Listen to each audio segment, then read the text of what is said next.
When I signed the lease, I didn't ask about the locked room.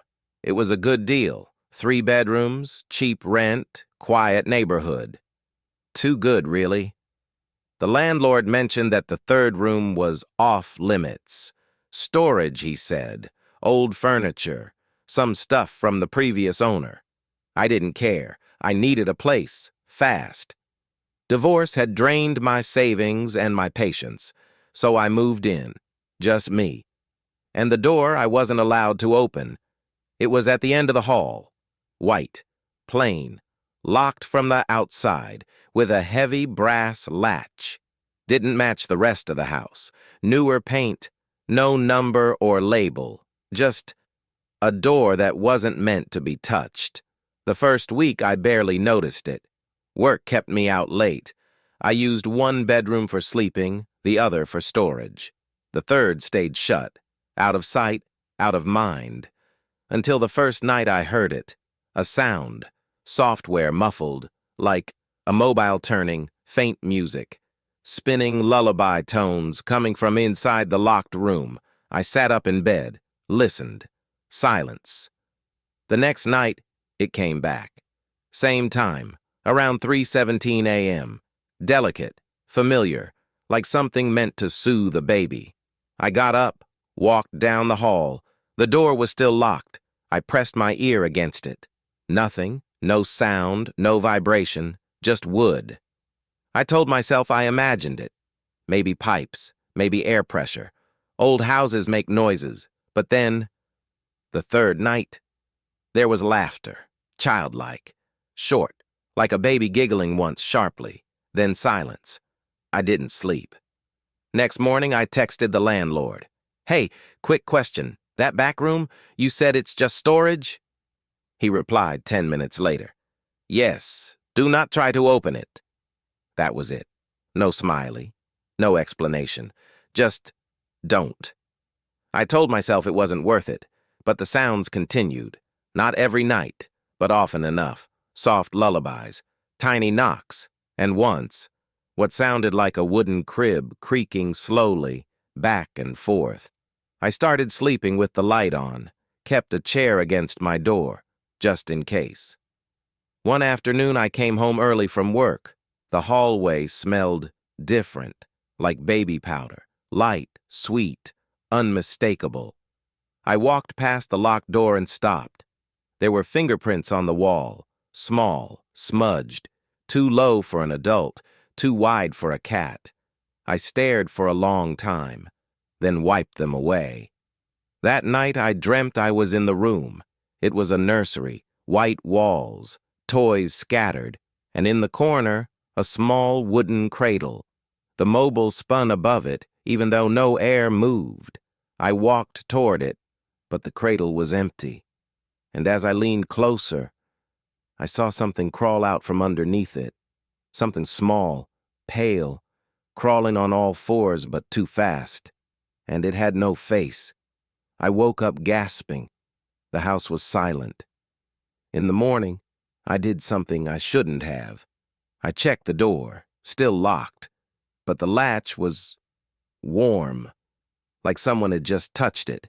I went to work and couldn't focus all day. That evening, I bought a small camera, one of these motion-activated ones. Didn't tell anyone.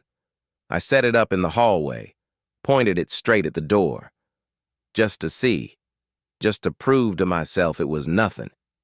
I went to bed around midnight. At 3:14 a.m., I woke up.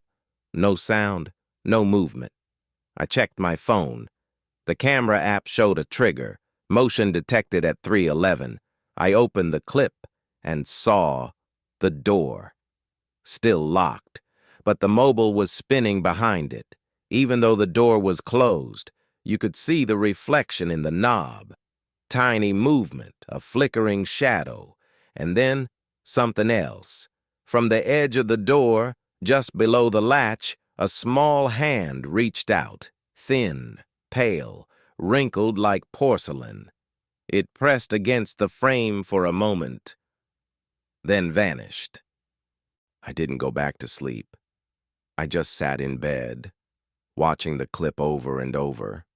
the way the hand moved. It wasn't reaching for anything. It was feeling the outside, exploring, like it was testing where the world ended. The next day, I left work early. I stood in front of the door for a long time, trying to decide what to do. I even knocked. Softly. Nothing. No sound. No laughter. No music. I pressed my palm to the wood. Still warm. I almost unlocked it. Almost. But I didn't. Instead, I pulled the footage and showed it to a friend, someone who's into weird stuff. She watched the video in silence, then asked, "You said it was a baby's hand?" "Yeah." She looked at the screen again, paused it, zoomed. "Then why does it have 6 fingers?" That night, I heard breathing. Not mine, not steady, not normal. It came from the hallway, right behind the door, slow and wet. I turned on every light in the house, slept on the couch, didn't check the hallway again. The next few days were quiet. Too quiet. No sounds, no movement. Even the camera didn't trigger. I started to relax. Maybe it was over. Maybe I'd imagined more than I thought. Then one night, I woke up to crying. Software muffled. A baby. Desperate. Alone. I opened the camera app. Nothing. No motion detected. I crept down the hall. The crying got louder, but the camera didn't pick up anything. I stood in front of the door. It was shaking. Not violently, just lightly, as if something inside was rocking itself back and forth. The brass latch clicked once, just once.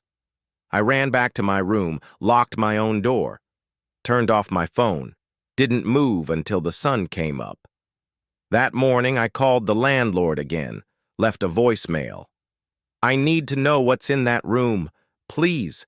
I think there's something inside." He didn't call back, so I went online, searched the address, the property, local news archives. It took hours, but I found something, 10 years ago. Child Services removed a boy from this house. Neglect. No charges filed. The parents vanished, never found. But the report mentioned something strange. The child claimed he had a twin who lived in the wall. One who never aged. One who wasn't supposed to speak. That night, the crying returned. I didn't get up, but I could hear it. From the walls. Not just the door. The sound moved, crawled, like it was looking for a way in or out. The camera picked up nothing. No movement, no sound. I sat in bed, frozen, and then a knock. Not at the door. From inside my closet. I didn't move, didn't breathe. The knock came again. 3 short taps, then a voice. Faint, like a whisper inside my skull. "You opened it," but I didn't. I never opened that door. The next morning I checked the latch. Still closed, still locked. But on the inside of my bedroom door were tiny handprints, smudged in something gray, and above them, scratched into the wood. Let me out again. I moved out that afternoon, didn't pack everything, didn't care. The landlord never returned my calls. The listing disappeared a week later. Sometimes, late at night, I still hear it. A baby crying, a mobile spinning, a faint tap, tap, tap from inside the closet, or the walls, or beneath the bed.